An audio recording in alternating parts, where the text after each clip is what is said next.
have to delete Story Archive on Facebook. In order to do that, head over right here to your three lines and then head over and click on your settings icon. Once you have done that, just make sure to scroll down until you can see the option right here for archive. However, if you can find archive right here, what you can do is you can head over and then click on the search settings and then search in here for archive as well.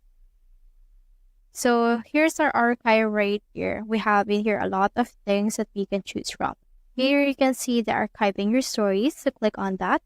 And as you can see, it will also automatically archive a story if you turn this on right here. However, if you're actually not turned on, it will not appear. So for this one right now, let's head over to our activity log. And onto our activity log, just click on your archive. And now click on the story archive, and you can see in here all the story that you have created in the past. If you want to actually delete them, you need to head over and click on that actual story and click on the three dots. Click on this delete photo that you can see right here now to successfully delete it. So that's how you delete story archive on Facebook. Hope we helped.